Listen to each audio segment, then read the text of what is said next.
Bonjour tout le monde et bienvenue dans le podcast des héros. Parce qu'ils sont nos héros des temps modernes, qu'ils poursuivent leurs rêves sans reculer, nous inspirent et contribuent à un monde meilleur, j'ai voulu donner la parole aux entrepreneurs à succès afin qu'ils nous divulguent tous leurs secrets. Aujourd'hui, j'accueille Caroline, la cofondatrice de Moods. Alors Moods, c'est une marque de culottes menstruelles, féminine, confortable, écologique. J'en ai moi-même une à la maison et j'adore les porter pendant les règles. Et pour avoir vraiment d'autres marques à la maison, c'est vraiment mes préférés de loin. Alors comme Caroline est là, merci Caroline d'avoir accepté mon rendez-vous. T'en Merci à parleras toi. bien mieux que moi de Moods. Donc je te laisse la parole. Alors, écoute, merci beaucoup, Flore. Donc Moods, c'est une marque, on a l'habitude de dire qu'on est une marque française et engagée de culottes menstruelles stylées. Et pourquoi tout ça? Parce que, si on revient un peu à la jeunesse de Moods, donc nous, ça a été créé, suite au scandale sur les protections hygiéniques où moi, vraiment, je me suis dit: «OK, bah, comment on peut faire pour justement que ça n'existe plus, qu'il y ait plus ce scandale, qu'il y ait plus cette opacité?» Et au début, je cherchais des protections qui étaient, alternatives et progressivement, je suis tombée sur les culottes de règles et là, c'était une grande révolution, perso. Je me suis dit: «OK, c'est génial». Mais il y avait encore, c'était encore des marques très techniques, hem et nous, on voulait, voilà, on voulait qu'au lieu de dire, aux femmes ce qu'elles devaient faire, à dire: «Faut, parler des règles, faut en porter et cetera, faut porter des culottes». Nous, on voulait leur donner envie, de porter des culottes de règles et changer un peu tous les codes de l'industrie, quoi. Donc on voulait faire une marque qui soit, forcément française, qui soit engagée, tant pour les femmes que pour l'environnement et surtout avec des beaux designs, avec des thèmes, ce qu'on appelle nous un peu, dans le jargon un peu lifestyle, parce qu'on se disait que c'était aussi un super moyen, le matin de juste, se sentir bien en mettant une culotte qui soit plutôt jolie, et que en fait les règles étaient une période qui était normale dans le quotidien et qu'on voulait des produits, enfin les produits devaient aussi des produits, normaux et aussi jolis que les produits qu'on porte habituellement, quoi. Donc voilà, on existe depuis, ça fait 1 an et demi que moi je travaille sur le projet. On existe depuis 1 an, sur la collection est sortie il y a 1 an et aujourd'hui, on est en pleine croissance et on grandit bien. Waouh, c'est génial! Ça fait vraiment, vraiment rêver. Justement, je me demandais, alors je vais utiliser le «vous» pour parler de toi et de Claire puisque, Et Claire? vous OK, ouais, travaillez, bien sûr. ensemble. Mmh. Comment Mmh. vous en êtes venus à créer ces culottes menstruelles? C'est quoi votre parcours? Alors, donc déjà on est 2 en cofondatrices, donc moi, Claire Schultz et moi. On a des parcours en fait avec Claire qui sont, très différents. Je pense qu'au début, enfin, on n'a pas fait du tout les mêmes études. Claire, elle a toujours une fibre artistique, mais elle a fait, une classe prépa, scientifique. Elle a fait une école d'ingénieur à Lille et après elle a bossé, 7 ans, en finance chez Goldman Sachs à New York et à Londres et à New York. Et OK. en fait, elle a progressivement un peu, monté, les échelons, de Goldman et je pense qu'au bout d'un moment, elle s'est dit, enfin, elle savait plus pourquoi elle se levait le matin. Elle était, Mmh. stimulée, intellectuellement, parce elle travaillait, déjà beaucoup et 2 sur des projets, à dimension internationale avec des gens qui étaient doués. Mais c'est vrai que, tu vois, moi, elle me disait: «Je vais en soirée, en fait, je dis même plus ce que je fais, quoi». Parce que, elle se levait le matin, elle savait plus, c'était plus du tout en équation avec ses valeurs et donc Claire, elle a fait un burn-out, et je pense qu'elle en parlera. J'en parle à sa place là parce qu'elle est pas là, mais à l'occasion, elle en parlera mieux que moi, où en fait, elle était, du jour au lendemain, elle a claqué la porte de Goldman et elle s'est dit: «En fait, je veux plus faire ça, quoi. Je veux avoir des enfin, je veux repenser un peu, ce que je fais au quotidien», et donc elle est Mmh. rentrée à Paris. Elle a fait une formation de développeur web, au Wagon, qui est une école, de coding, à Paris. Après elle a un peu, pérégriné, sur différents projets en freelance et on a été mis en contact par un ami. Et là, en fait, moi, à l'époque, j'avais déjà commencé à travailler sur Moods et gros coup de cœur mutuel. Mmh. Et ce qui est assez marrant, c'est qu'en fait, moi, ça faisait je reviendrai après sur mon parcours, mais moi, ça faisait 6 mois, enfin, ça faisait même plus, ça fait 1 an et demi que je cherchais quelqu'un. Et je voyais des gens et cetera et Claire, en fait, c'était une pote, d'un collègue et je me suis dit: «Bon, faut y aller parce que vraiment, faut y aller, quoi. Mmh. Et elle, c'était pareil, elle revenait d'un voyage à Bali, elle m'avait pas répondu pendant 3 semaines, elle disait: «Bon, cette meuf ce projet, OK, mais j'y vais vraiment parce que c'est Julien qui m'a mis en contact». Et en fait, on s'est assises, on a parlé pendant 2 heures et énorme coup de cœur, tant sur, bah, les valeurs parce qu'on voulait, on voulait avoir une boîte qui était, bah, humaine avec, qui était aussi engagée pour l'environnement, qui était, engagée aussi au quotidien pour les femmes et aussi, bah, l'ambition forcément de d'avoir une boîte qui grossisse parce que, bah, on court pas forcément après la croissance, mais on se dit qu'on vend quand même un produit qui fait du bien à la planète et aux humains, Ouais, donc plus on grossit, c'est mieux c'est, quoi. oui. Et pour ma part, alors moi enfin, je le dis souvent, mais j'ai jamais su ce que je voulais faire de ma vie. Mais vraiment, enfin, c'est je ne savais pas et mes profs savaient même pas ce que elles me disaient: «Oui, Caroline, elle est intelligente, mais en gros, bon, on verra ce qu'elle fera de sa vie, quoi». Et donc j'étais plutôt bonne, enfin, vu que j'étais plutôt bonne élève, en fait, j'ai commencé par une classe prépa, lettres. Ensuite, j'ai fait, de la prépa, ça m'a un peu saoulée parce que c'était trop rigide, j'avais pas assez de liberté donc j'y suis allée au bout des 2 ans mais on va dire difficilement. Je suis allée en fac de droit, à Lille et à Paris et en fait, c'était le moment où tout le monde commençait à passer les concours d'avocat et tout et moi je me suis dit: «Oh là là, mais en fait tu vas aller en enfin tu pas du tout faite pour cette profession», parce que c'était trop rigide, pas du tout assez créatif. Donc je me suis dit: bah, passe les concours d'école de commerce, tu sais pas ce que tu veux faire de ta vie, mais au moins, tu pourras partir à l'étranger et grosso modo, bah, tu auras un gros prêt à la fin parce que ça coûte un bras, mais tu pourras un peu faire ce que tu veux.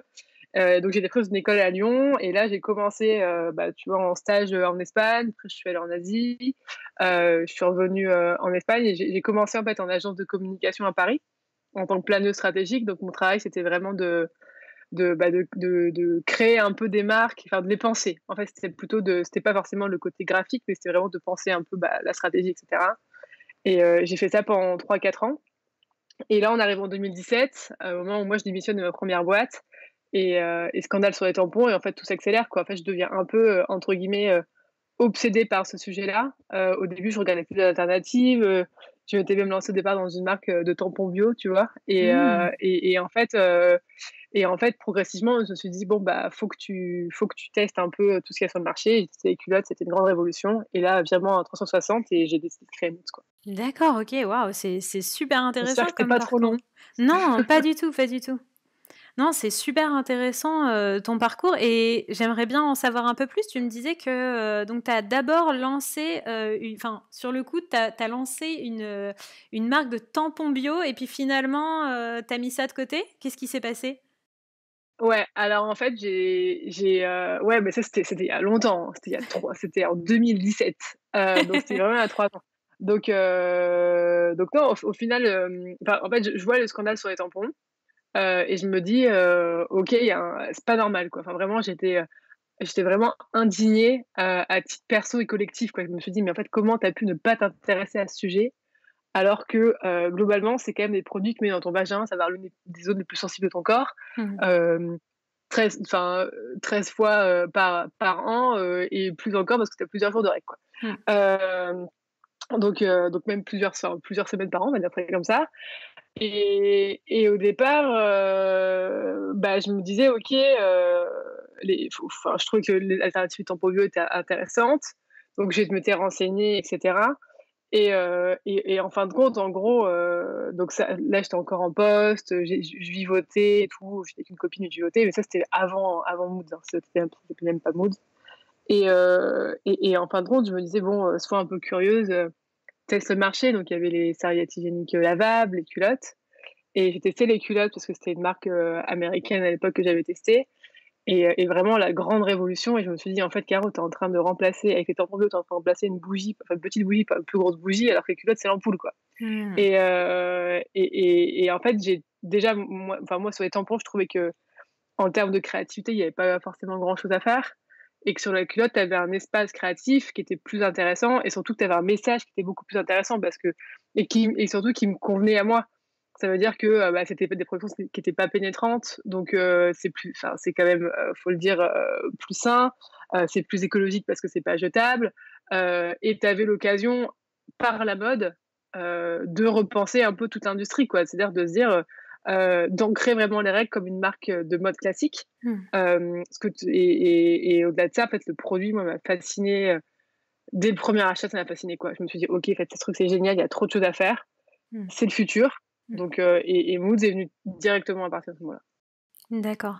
Je trouve ça super intéressant parce que souvent quand on est entrepreneur, tu sais, on se dit qu'il faut qu'on ait tout de suite la bonne idée, le truc qui va faire que ça va marcher et c'est hyper intéressant de voir qu'en fait, tu as d'abord, tu eu cette prise de conscience vis-à-vis de tout ce qui se passait, voilà, au niveau écologique et cetera et tu t'es dit: «Ah, je vais me lancer sur les tampons», puis finalement, tu t'es autorisé en fait à changer et ben, c'est grâce à ce changement qu'aujourd'hui, bah, tu es là où tu es aujourd'hui donc c'est Ouais. super intéressant.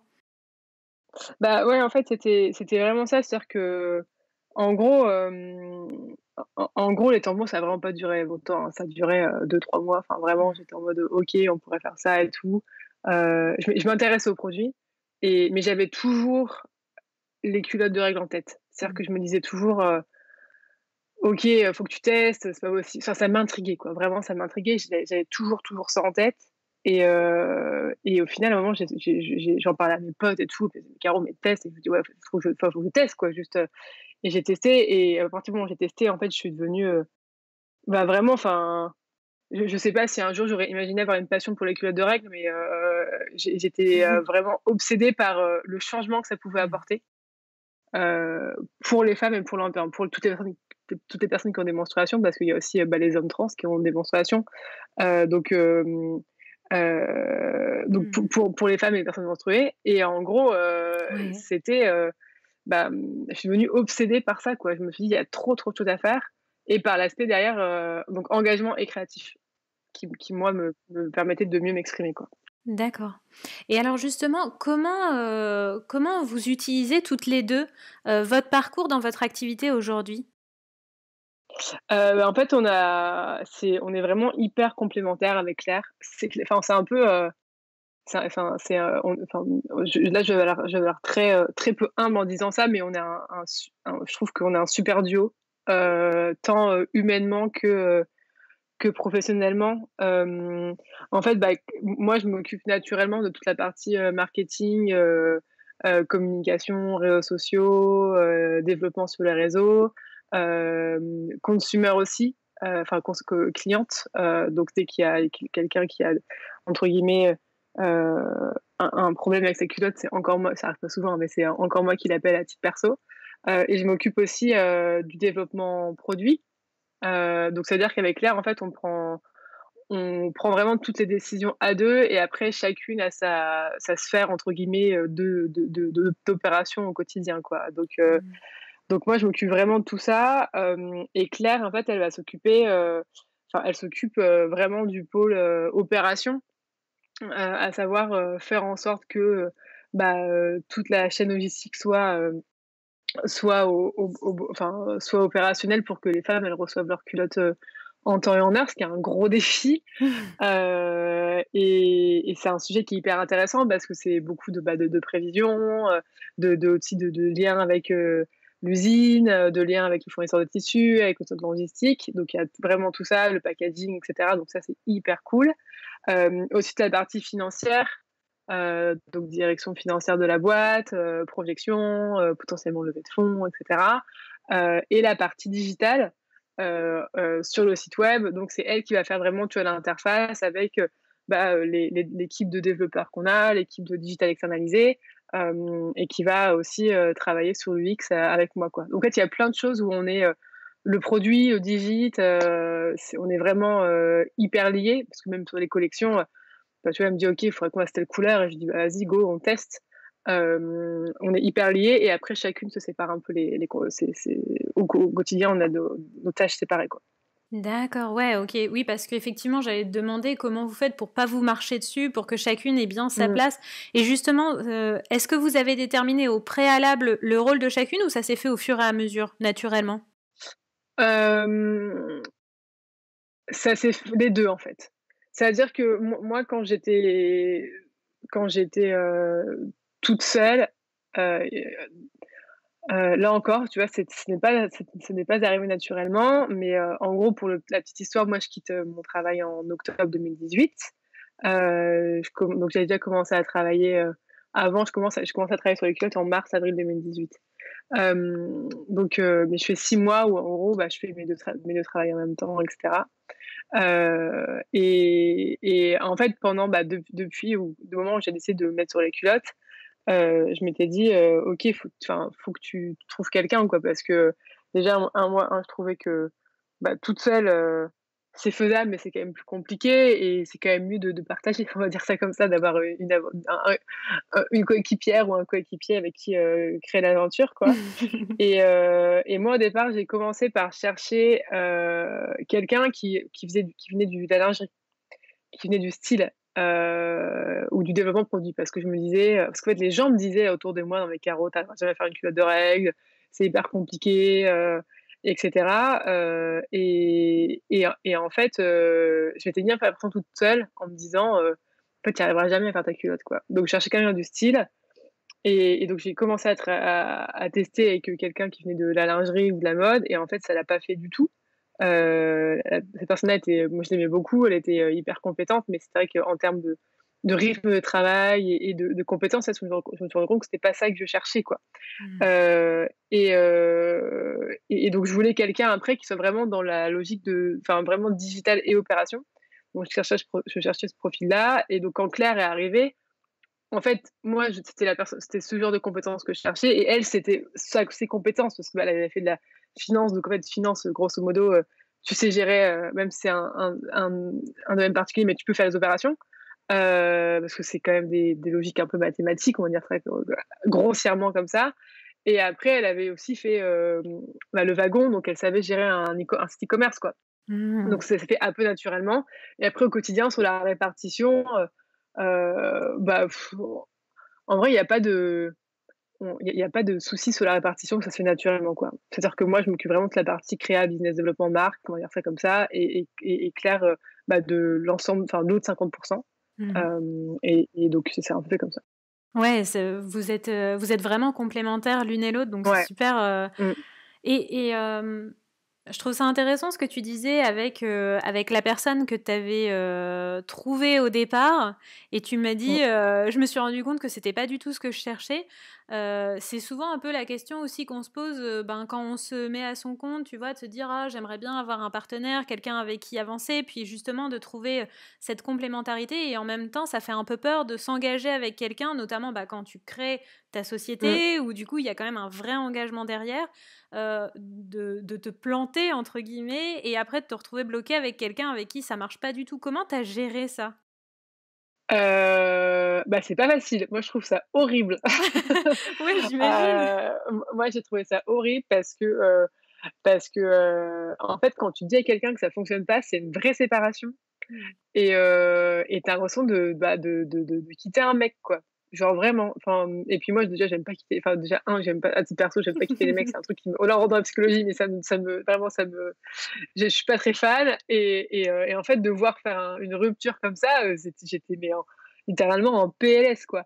Surtout que la personne en face, elle était genre hyper sympa, on s'entendait bien et cetera, mais c'est juste qu'en fait, bah, ça fitait pas, professionnellement.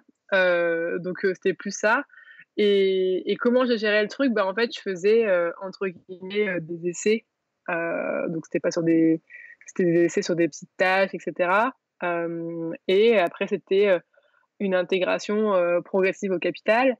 Hem Mais après c'est hyper compliqué donc bah, moi je faisais pas à l'époque j'étais genre, enfin je suis de nature, assez on va dire, naïve et optimiste, ce qui m'a permis de me lancer à la base, toute seule, mais ce qui fait que je faisais pas du tout de contrat et cetera et ça m'a valu quelques soucis par la suite, quand j'ai dit à la personne, que forcément ça allait pas le faire. Mais je pense que c'est une question de feeling. C'est-à-dire que Claire, bah, franchement, ça fait un peu, film américain, mais c'était ça, quoi. Enfin, entre guillemets, on s'est rencontrés. 3 jours plus tard, on s'est dit: «Bon, vas-y, on commence à bosser ensemble» et on n'a pas fait de papier. Je lui ai dit: «OK, on se répartit, enfin, des tâches comme ça et cetera», et après on a bossé ensemble pendant 9 mois et bon, Claire devait être intégrée, au capital, bien avant, mais tu vois, en fait, elle a pour des raisons juridiques, on a pas pu l'intégrer avant 9 mois et bah, elle a aussi entre guillemets, «attendu» ces 9 mois-là, quoi. Mais Ouais. donc c'était enfin moi, pour moi, c'est un feeling humain parce que même, tu vois, le fait que, bah, te lancer sur un projet où, potentiellement, tu pas de capital avant, bah, 3 mois, où tu es pas rémunéré, ça veut dire que vraiment tu y crois et je pense que c'est un sacrifice pour les 2 personnes et mais je trouve ça trop cool d'avoir trouvé quelqu'un comme Claire qui a été prêt à le faire au départ, quoi. Ouais, carrément. C'est dingue et justement, donc là, qu'est-ce qui, qu'est-ce qui a vraiment été le déclic entre vous justement? Enfin, c'est vraiment juste cette rencontre où vous avez, discuté ensemble? Enfin, qu'est-ce qui a été le déclic pour vous 2 de vous dire, «OK», enfin, tu sais, de passer de cette idée à: «OK, vas-y, on travaille ensemble et on se lance et on y va à fond», quoi? Bah, alors il y a 2 choses. Moi déjà en fait quand Claire on s'est rencontrés, j'étais, dans 2 mois après je lançais la première collection.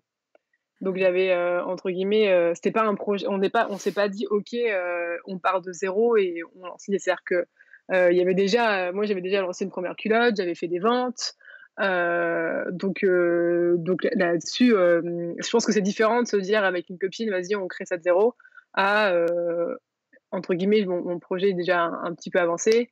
Vas-y, rejoins-moi, on le crée à 2, quoi. Donc nous, c'était ça et je pense aussi que enfin, franchement, je te dis encore, c'est le roman à la rose, mais on s'est genre, gros feeling, hyper Mmh. gros feeling. On s'est hyper bien entendus et je pense qu'au-delà de ce que enfin, moi, ce que je retiens vraiment, c'est que faut pas, faut pas chercher quelqu'un, enfin, effectivement, tu as des compétences et cetera, mais en fait, ça des gens qui sont compétents. Qui ont des compétences, tu en as. Enfin, après, c'est vachement dur de trouver quelqu'un, tu vois, qui soit aussi doué, bah, que quelqu'un comme Claire, par exemple. Mais moi, ce qui m'a vraiment plu avec Claire, c'était qu'on était hyper alignés, sur ce qu'on voulait faire de la boîte. Et tu vois, je préfère trouver quelqu'un, entre guillemets, que je connais pas, avec qui je suis hyper alignée sur la boîte, que m'associer avec une copine où, en gros, on a des directions même, je sais pas, même marketing qui sont, totalement opposées, où elle veut être engagée, moi je veux pas, ou moi je veux l'être et elle veut pas. Et c'est ça qui est hyper important parce qu'après au quotidien, moi je fais des tâches, qui me saoulent, Claire elle fait des tâches qui la saoulent, mais on a une même vision et c'est ce qui fait que, bah, ça marche bien, quoi. Ouais, OK. Et toi, tu me disais donc, au départ, au final, tu avais déjà commencé à lancer donc, des produits et cetera. C'est Mmh. quoi les premières étapes par lesquelles, tu as commencé? Parce que j'imagine quand même qu'on crée pas du jour au lendemain, ben, une marque comme Moods, et finalement ça prend du temps de trouver les fournisseurs, confectionner les modèles et Mmh. cetera. Donc par quoi tu as commencé? C'est quoi les premières étapes pour lancer quelque chose comme, une culotte menstruelle? Alors moi, mon ancien métier, c'était enfin dans mon ancien métier, je faisais beaucoup de, bah, d'analyse consommateur et cetera, et donc moi, je me suis dit: «OK, c'est un produit nouveau, donc faut que tu saches que les femmes, elles veulent». Donc j'ai commencé par poser plein de petites questions sur Facebook, en me mettant OK. sur plein de groupes, zéro déchet et cetera, pour leur poser des questions et en fait, je faisais vraiment ça. J'avais fait un questionnaire, où je posais des questions sur leur rapport aux règles, sur leurs produits, bien sûr, c'était sur la base du volontariat et à côté, bon, je me suis dit: «Bon, bah, faut que tu fasses un produit physique, donc faut que tu cherches comment le produire». Donc j'ai cherché des usines. Là encore, bah, je pense que c'est l'une des choses, qui est au départ est le plus dur. Enfin, pour moi, c'est la chose, au départ, qui est la plus dure parce que, trouver, une styliste pour faire tes modèles, trouver, quelqu'un pour t'aider sur le site web, ça tu le fais, tu vois? Par contre, trouver une usine, où tu arrives et tu leur dis: «Salut, j'ai pas d'expérience, on se connaît pas, je vais faire des culottes menstruelles, c'est pour les femmes et leurs règles, et j'ai des quantités qui sont infimes parce que très clairement, ça a l'air de marcher à l'étranger, mais mon projet actuellement, il n'existe pas». C'est un peu plus compliqué, quoi. Donc vraiment, ça a été l'usine. Moi, j'ai reçu le premier proto Moods, enfin, avant de quitter mon travail. Donc en gros, bah, je le dis maintenant et mes anciens boss le savaient parce que c'était un peu fait sciemment, mais en fait, je travaillais déjà sur le projet, Moods quand j'étais dans la boîte. Donc je faisais du 50-50, et j'ai appelé des usines, en fait, au quotidien et j'ai appelé 300, je pense que j'ai appelé, ouais, contacté 200 à 300 usines, easy. Waouh! 2 à 300 usines, OK. Parce Ouais. Ce que je voulais, au départ, je voulais faire du Made in France. Après, je me suis rendu compte que ça allait être hyper cher et je voulais qu'on reste, accessible. Donc j'ai pas voulu, mettre des culottes à 50-60 € parce que, les règles, il y a déjà un sujet sur la précarité menstruelle. Donc j'avais pas envie, je voulais que ça reste local, donc je regardais en Europe, notamment Portugal, l'Espagne. Mais c'est vrai qu'en fait, tu as plein d'usines et je voulais pas aussi passer par un intermédiaire parce que quand tu crées ta marque en prêt-à-porter, tu as beaucoup d'intermédiaires qui te permettent de de fait, qui font le lien avec l'usine, qui soit trouvent son usine et derrière ils te chargent en financièrement, soit, c'est un intermédiaire, quoi. Donc tu dis à X, ce que tu veux et X dit à l'usine ce que tu veux, quoi. Et moi je voulais pas du tout ça. Mmh. Et donc j'ai appelé, ouais, je pense 200 à 300 usines, quoi. Waouh, 2 à 300 usines, OK. Ouais, là j'ai Et une sacrée facture Orange. tu m'étonnes. Et donc et après seulement, tu es allée visiter les usines pour rencontrer, les personnes avec qui tu sentais que ça pouvait potentiellement le faire? Heu, je suis pas, allée, je suis pas allée directement visiter l'usine. Par contre, c'est vrai que, je crois que j'ai envoyé des produits à plusieurs usines, déjà pour avoir une cotation et savoir un peu, la fiche technique, combien ça allait coûter et cetera. Et en fait, derrière, j'ai eu un gros coup de cœur avec notre usine actuelle. Mais encore une fois, c'est une histoire vraiment, ça fait bateau, mais c'est une histoire d'humain, quoi. Enfin, en fait, j'ai appelé, la personne, chez qui, avec qui on travaille maintenant et je lui ai dit: «Je veux faire ça». Elle m'a dit: «Bon, OK, ça a l'air intéressant».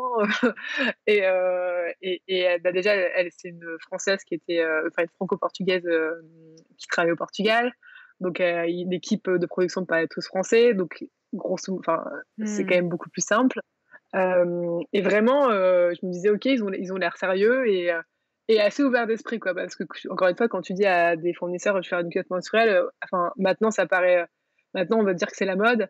Il y a 2 ans, ça a été mais que très peu, quoi. Donc c'était pas la même histoire et je me souviens plus de ta question.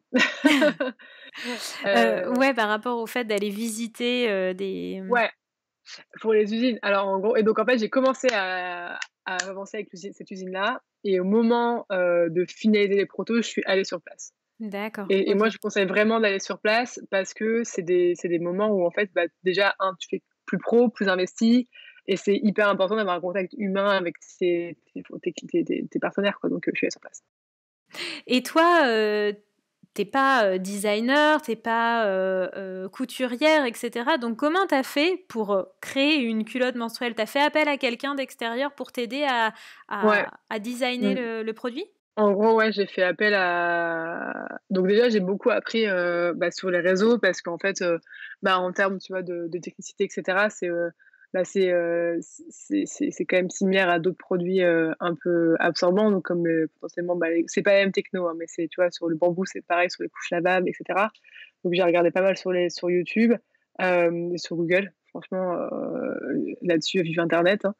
Et après pour le style, ouais, j'ai fait appel à quelqu'un, qui était styliste et qui m'a aidée, notamment sur, juste la confection de la culotte et au tout départ, j'ai aussi fait appel à un bureau de développement textile, mais vraiment qui ont là encore, accepté de travailler, vraiment pas très cher, et qui m'ont aidée pour tester l'absorption des tissus, ce qui m'a Mmh, permis d'aller plus vite. d'accord. Donc ça permet d'aller plus vite, surtout de me rassurer. Je pense que c'était, notamment pour le bureau de dev, textile. Ils ont une compétence qui est forcément, irremplaçable, mais c'était aussi moi pour me rassurer, de me dire: «En gros, tu es pas toute seule, et tu vas pouvoir avancer parce que tu as des experts avec toi, quoi». D'accord, OK, oui. Oui, justement, je me posais la question, est-ce que, au départ, quand toi tu as commencé, est-ce que tu avais un budget de départ, des contacts? Est-ce que tu étais accompagnée ou est-ce qu'au final tu étais, complètement seule quand tu as démarré et «sans rien» entre guillemets et puis après, tu es allée piocher, tu es allée chercher, ce qu'il te fallait? Alors j'étais seule jusqu'au moment où j'ai quitté mon travail. Donc moment de vraiment, tout le début 2018, de l'idéation, de la recherche d'usine, c'est le moment où je fais, mon premier proto avec une usine en France avec qui ça a pas marché, là j'étais vraiment toute seule. À partir de 2018, d'octobre, j'ai été accompagnée, donc par, la styliste et par le bureau de dev, textile, mais c'est encore moi, c'est moi qui ai tout trouvé, quoi. Je me souviens, j'avais écrit aux fondateurs de Teddy Bear, qui font, des matelas et je lui avais dit, «Salut, j'adore, enfin moi j'ai leur matelas chez moi et je leur dis: «Salut, j'adore vos matelas et je pense qu'ils sont tellement bien que vous devez forcément avoir un bureau, enfin moi je vais créer ma marque et vous devez forcément avoir un bureau de dev, enfin de dev textile à me conseiller», et c'était le fondateur qui avait conseillé un bureau dev textile. D'accord, OK. OK. OK.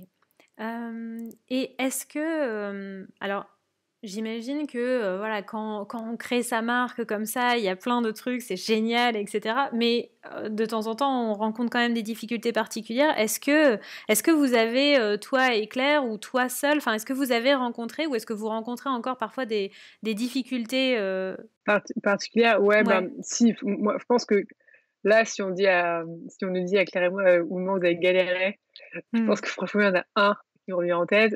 Moi, à titre perso, avant que Claire arrive, il y a un gros moment où j'ai galéré et je pense que c'est important de le dire parce qu'on n'en parle pas assez, mais au moment où je crée donc j'étais avec le bureau textile, et on avait trouvé un tissu qui était super bien, qui était genre 5 fois plus absorbant que ce qui se fait sur ce que les concurrents avaient, qui était beaucoup plus écolo et tout, et en fait, c'était un peu Nino, quoi. Enfin, vraiment, c'était Nino sur lequel il faudrait travailler pendant longtemps, et je me suis dit: «Bon, vas-y, tente». Et j'arrive au Portugal, dans l'usine, et en fait, les fournisseurs avaient envoyé la mauvaise épaisseur de tissu. Ah, OK. Ça faisait vraiment enfin, le cut, c'était une couche, quoi, mais genre vraiment une couche, c'était hyper rigide. C'était vraiment, mais l'enfer sur terre. Donc je me dis, à cette époque-là, j'étais assez, entre guillemets, «parano», donc j'avais toujours un plan B. Je me disais, en gros, si quelque chose plante, faut toujours que tu aies un plan B, quoi. Donc j'avais mon plan B, donc je me dis: «Bon, c'est pas grave, tu vois, tu sais ton plan B et tout», et j'étais solo, quoi. C'est-à-dire que j'étais solo, je venais de dire à la personne avec qui, j'avais essayé de m'associer que ça marcherait pas, et franchement, j'étais pas au top de ma forme, et je me souviens, je rentre chez moi, et encore une fois, mon petit côté parano, je me dis: «Bah, je vais laver la culotte 15 fois, histoire de voir si vraiment elle tient, quoi». Et je la sors, et en fait, là, je me rends compte que les élastiques, elles étaient tous cassés, mais tous cassés, et qu'en fait, il fallait revoir les élastiques, il fallait revoir l'absorbant, qu'à côté, il y avait d'autres marques qui se lançaient. Moi, j'étais solo chez moi, c'était en février, et là, mon copain d'époque arrive, me fait une blague genre: «Ah, ta culotte, elle est pourrie, regarde l'élastique, il se casse», mais vraiment en mode rigoler, enfin, c'était pas du tout méchant, quoi, enfin, enfin, c'était pas dit méchamment, et là, je me mets vraiment à pleurer, mais toutes les larmes de mon corps, en mode: «C'est horrible, ma vie, elle est horrible et tout, j'y arriverai jamais», et je pense que je vois encore sa tête en me disant: «Mais pourquoi elle se met à pleurer comme une enfant comme une ado de 15 ans, alors que ça va marcher, quoi?» Mais c'était vraiment un peu toute la pression d'un coup qui relâchait, et je pense que moi, c'était un moment vraiment qui était très compliqué toute seule. Et après, bon, tu rebondis, tu trouves des solutions, mais c'est vrai que ce moment, je me souviens, j'étais dans mon salon vraiment en train de pleurer pendant 15 minutes, mais à chaudes larmes, toute seule et tout, et lui, c'est le pauvre, il savait pas quoi faire pour me consoler, quoi.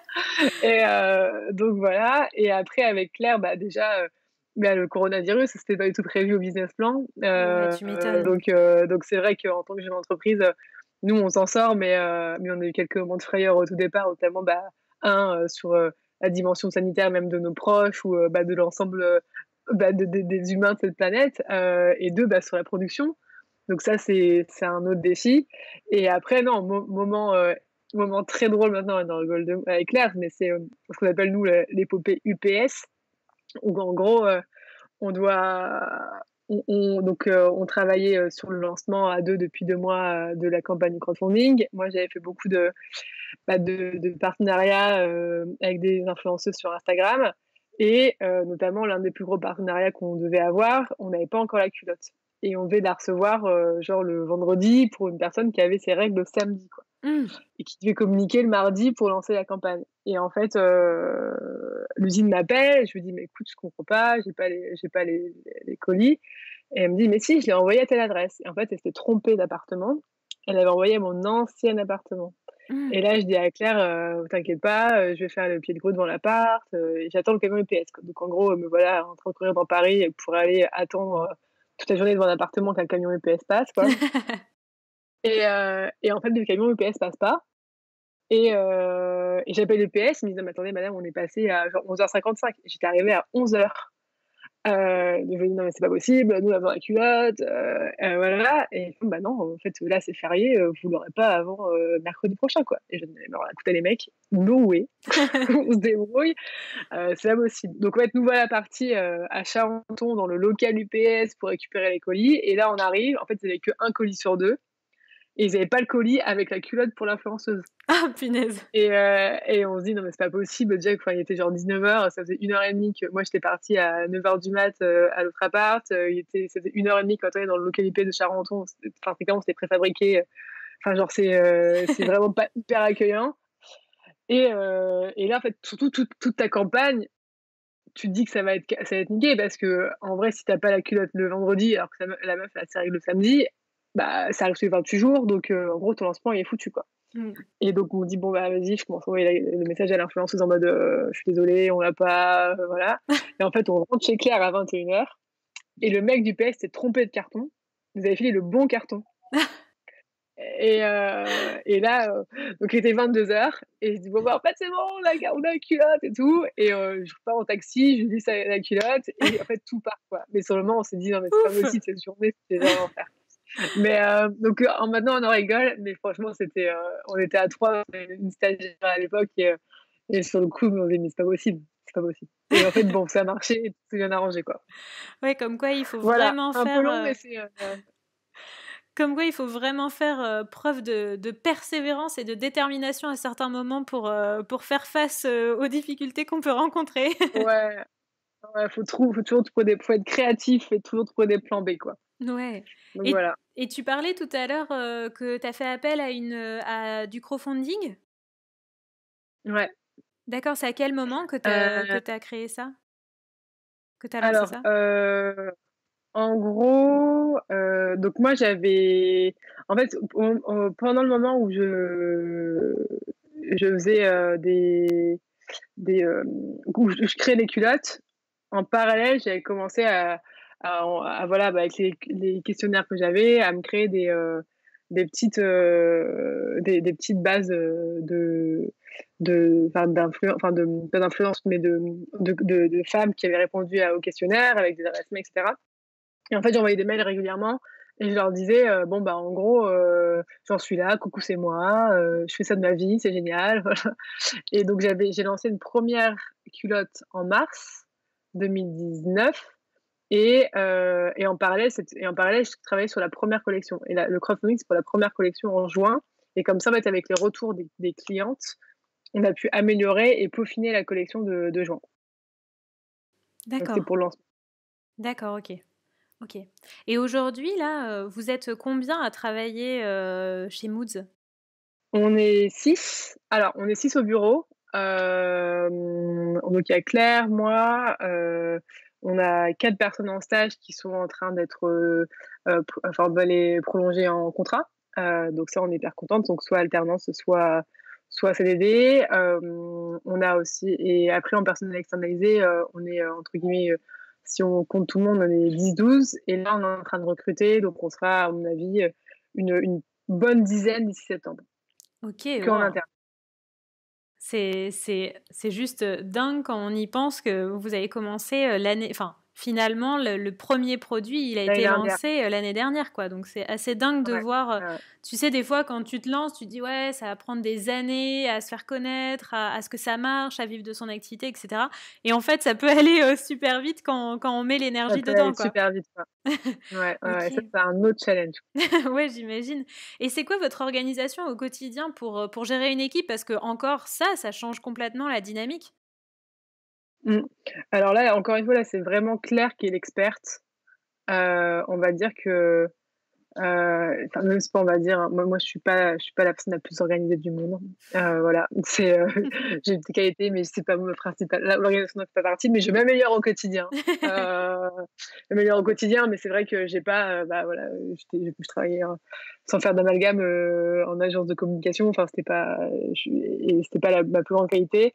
Donc Claire, bah, justement avec, bah, tout son background, elle fait un gros travail, sur la structuration, même avec, tu vois, les outils qu'on met en place, bah, Slack, d'autres outils, de gestion de projet et là, bah, c'est entre guillemets «le casse-tête» qu'on a actuellement. C'est parce qu'aujourd'hui, ben, toutes les toutes les filles, elles ont entre guillemets «leur pôle», mais elles font un leur pôle, il fait 5 personnes entre guillemets, quoi. Tu fais le travail de 5 personnes, mais après pour grandir, faut segmenter, et là, on est en train de réfléchir à comment segmenter, pour connaître un peu les profils qu'on veut avoir et je t'avoue que c'est un gros casse-tête, depuis 10 jours parce qu'on a des super profils, mais en fonction de qui on a en entretien, bah, ça change. Donc pour l'instant, ça se repense de manière, assez quotidienne, quoi. Mmh. OK, et à quel moment vous vous êtes dit toutes les 2: «OK, maintenant, il faut vraiment qu'on recrute»? Parce que quand on débute, bon, on a évidemment énormément de travail. On fait, quand on est solo entrepreneur ou qu'on travaille à 2, bon, on fait, on a toutes les «casquettes» entre guillemets et on n'a pas forcément, des revenus constants, enfin voilà. Donc à quel moment vous vous êtes dit: «Bon, c'est bon là, on peut, c'est le moment de recruter maintenant»?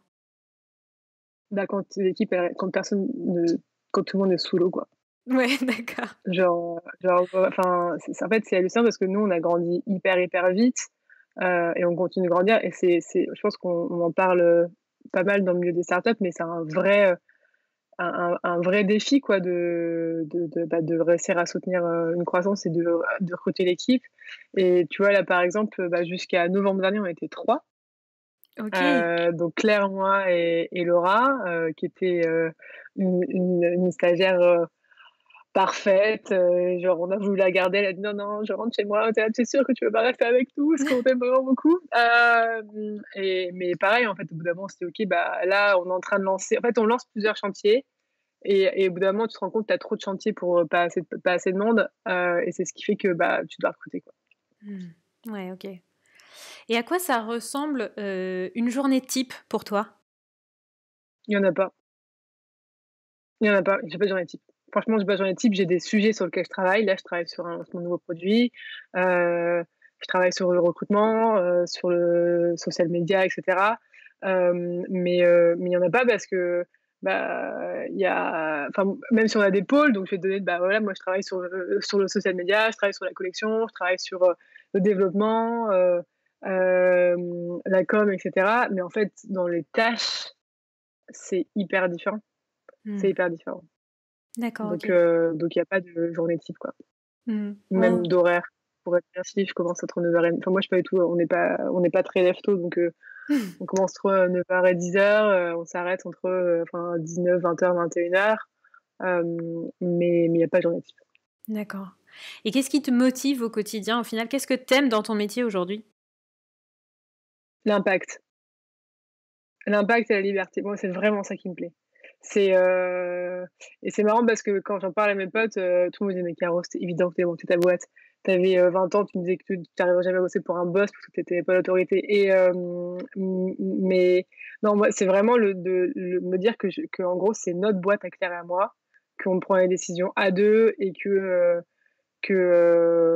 bah, on peut la «modeler» entre guillemets, comme on en a envie. Donc ça, c'est hyper important pour nous, et derrière, moi, l'impact, tu vois? Enfin, enfin, moi, je suis, hyper engagée à titre perso, que ce soit, bah, notamment pour les femmes et le féminisme, et je me dis qu'en fait, bah, c'est un sujet qui est tellement important, qui fait partie de tout un sujet aujourd'hui qu'on est en train un peu de traiter, sur le corps de la femme, sa sexualité, mais et me dire que je peux participer à ça avec un produit, bah, vraiment qui est bien pour les femmes et qui est aussi écologique parce que, enfin, en fait, bah, l'écoféminisme, c'est lié. Mmh. Bah, moi, ça me fait c'est genre j'adore ce que je fais, quoi. C'est même Mmh. pas un travail. Waouh! C'est le rêve ça.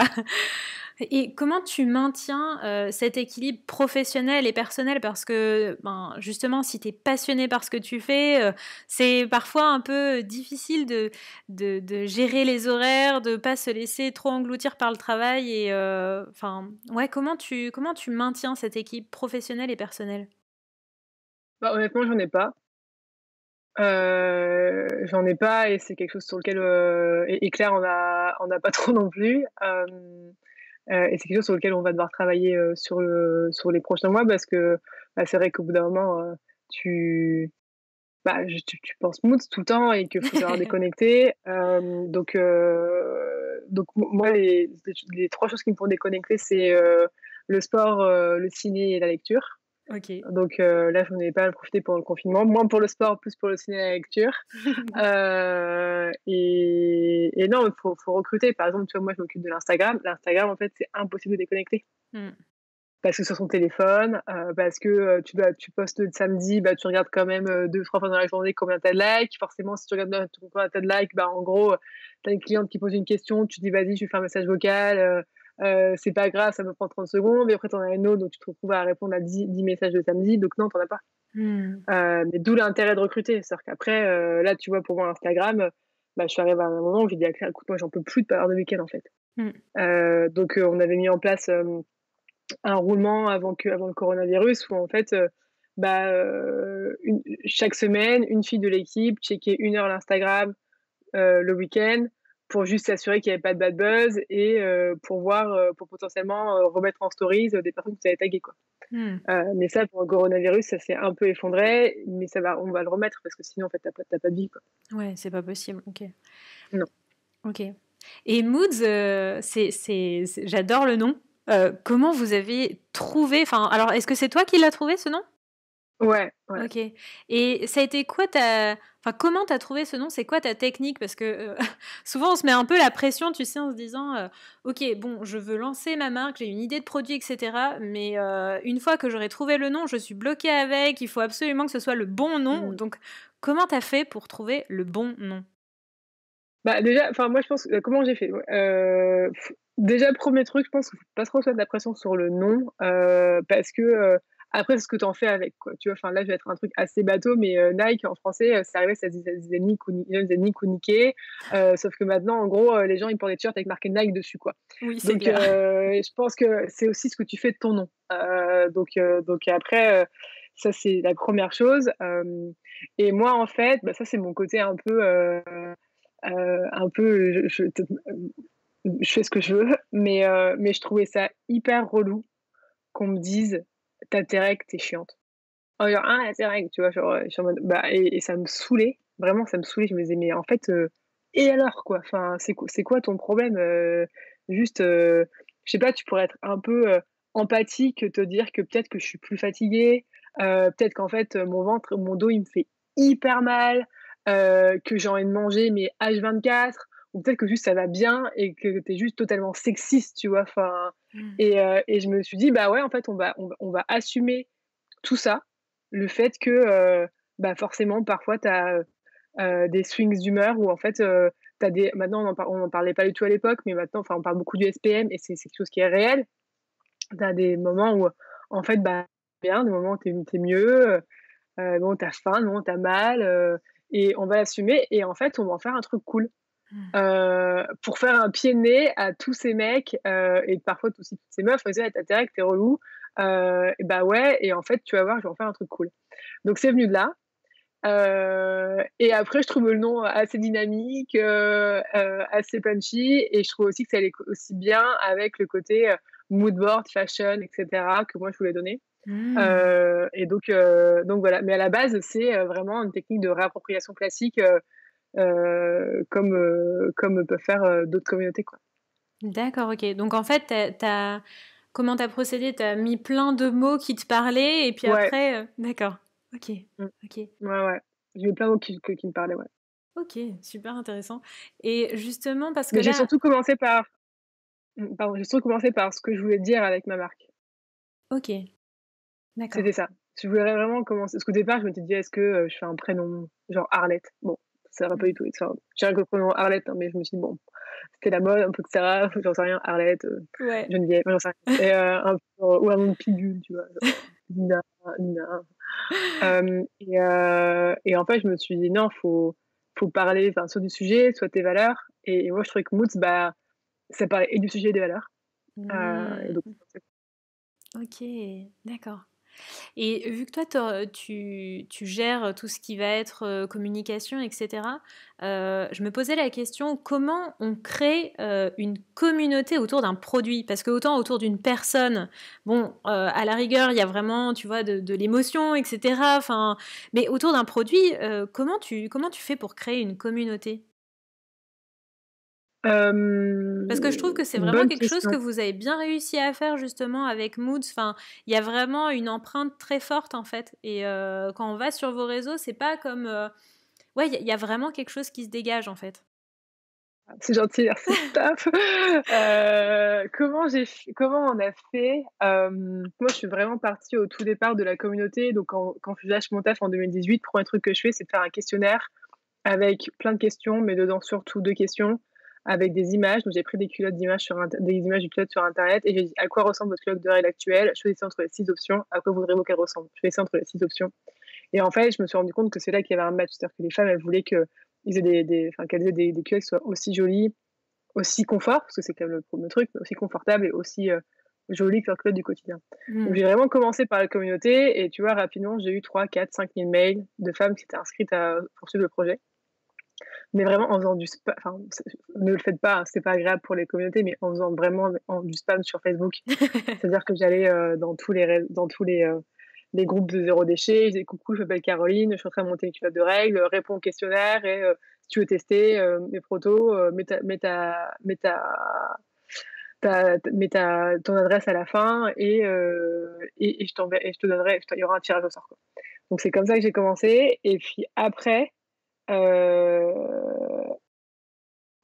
bah, Claire, elle me disait beaucoup aussi, je pense que Claire, elle est franco-américaine, donc elle a aussi ce côté, cheer up, très américain, que ça, même si elle a grandi en France, mais elle travaille aux États-Unis et elle me disait: «Mais Caro, c'est hyper important, bah, voilà, qu'on remercie les femmes, qu'on les embarque et tout» et donc ça vient aussi de là. Enfin, moi, je voulais aussi le faire, mais on était hyper alignés là-dessus, heu et puis après, directement, je pense que ce qui nous a différenciés des autres marques actuelles, c'est que dès qu'on a eu un peu d'argent, on a fait un shooting, avec, bah, voilà, différentes femmes et cetera et c'était un gros budget pour nous à l'époque et on a fait le pari, bah, voilà, d'avoir une image qui soit enfin, une marque avec une image dès le début, quand en fait les autres misaient beaucoup, beaucoup sur le produit, et nous on se disait: «OK, en fait, les culottes de règles sont en train d'exploser. De toute façon, aujourd'hui, il y a 25 marques. Ce qui va nous différencier, c'est on a grosso modo toute la même technologie. Enfin, faut savoir aujourd'hui, on a un peu toute la techno, et ce qui nous différencie, en fait, c'est les valeurs et l'image. Hmm. Les valeurs, l'image et le produit. Donc, faut passer par faut engager, et c'est un projet qu'on va pas réussir seul. Et c'est réussir seul, c'est que ce qui fait aujourd'hui Mood, c'est bah, les 30 000 followers qu'on a réussi à avoir en un an sur le compte Insta sans forcément beaucoup de budget. C'est les femmes qui vont nous recommander, c'est celles qui nous envoient des commentaires pour dire putain, c'est trop cool ce que vous faites. Et pour nous, c'était ça cette force, quoi, se dire en fait, on va co-créer et on va embarquer avec des produits qui sont bien et beaux, des images qui vont bah, parler aux femmes et sortir un peu des codes des protections hygiéniques et derrière, bah, les embarquer en co-créant, leur demander leur avis pour encore s'améliorer, quoi. Et Hmm. c'est comme ça qu'on on a réussi. Enfin, on n'a pas réussi encore, mais c'est comme ça qu'on a commencé. Ouais, bah, c'est déjà... vous avez accompli quand même un exploit déjà en un an de... Justement, comme tu dis, là, il y a déjà plein de marques de culottes et pourtant, enfin, en plus, moi qui suis dans le milieu du développement personnel et qui connais beaucoup de naturopathes, etc., enfin, j'entends énormément parler de Moods, hein, donc Ah, vous avez quand c'est même gentil, bien réussi le merci. pari, je trouve. Merci, c'est gentil. Et alors, le mot de la fin, si tu devais donner un conseil à celles et ceux qui veulent se lancer, qui ont un projet de marque, de produit, ce serait quoi? Un conseil, c'est Ouais. dur, Bon, c'est allez, dur. tu peux en donner Moi, un. j'en ai toujours 2. Ok, allez, J'en deux. donne 2. Le 1er, c'est de vraiment se lancer. Enfin, parce qu'il y a pas de enfin, c'est pas grave si on rate. Je sais que ça fait très américain, heu, you never fail, ce genre de truc, tu vois? Mais c'est vraiment ça parce qu'au final, c'est une expérience qui est hyper enrichissante et que même si vous mettez un an sur un projet qui aboutit pas, derrière, vous allez apprendre plein de trucs sur vous, Professionnellement aussi, il y aura beaucoup, beaucoup de choses, et derrière, vous allez retrouver un taf, forcément. Donc là-dessus, il y a rien. Enfin, il y a vraiment aucun danger, tout en faisant attention, aux «finances» entre guillemets, parce que c'est quand même plus simple, moi, par exemple, j'ai le chômage, c'est quand même plus simple. Donc je pense qu'il faut se lancer. Et le 2e point, c'est vraiment de pas écouter les autres. Parce que tout le monde, quand on veut créer un truc et que, et qu'on n'a pas c'est pas encore fait, tu vois? Tu as juste un concept, tu as toujours tous tes potes qui vont te dire: «Ah, pourquoi tu fais pas ça?» Enfin, tu leur demandes de choisir entre le bleu et le rose, ils vont te dire: «Ah, moi, je ferais un orange». Non, mais c'est pas ça la question. La question, c'est: «Tu préfères le bleu ou tu préfères le rose?» «Ah non, mais là, vraiment, je ferais un orange». On s'en fout, en fait. Enfin, je veux dire, moi, j'avais des amis ou des personnes que je connaissais qui me disaient: «Mais Mood, c'est hyper négatif». Au final, tu vois? Enfin, maintenant, c'est une marque qui est genre hyper positive, vachement dans l'empowerment, et en fait, si tu écoutes tout le monde, tu vas rien faire. Donc écoute-toi, fais un truc qui clive un peu, il y a des gens qui aiment pas, c'est important, parce que si tu as des gens qui aiment pas, c'est qu'il y a des gens qui aiment, et écoute pas les autres, quoi. Voilà.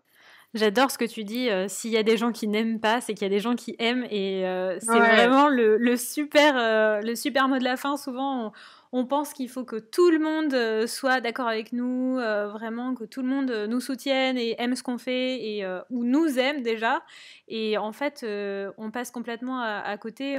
Il y aura forcément des gens qui n'aimeront pas ce qu'on fait, mais ouais, s'il y a c'est des pas gens grave. qui n'aiment pas, c'est pas grave, parce qu'il y aura aussi des Ouais, gens ouais, qui aimeront ce qu'on fait.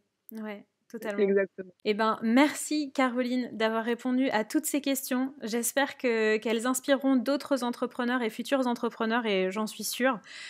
Vous pouvez retrouver tous les produits de Moods sur le site moods.co, et vous avez moins 10% avec le code MOODSFLOR si vous le voulez. Merci à tous d'avoir écouté ce podcast. Vous pouvez me retrouver au quotidien sur ma page Instagram flore.léveillé, et également sur ma chaîne YouTube Flore Léveillé, où vous trouverez plein de vidéos et d'autres podcasts. Belle journée à tous et à très vite.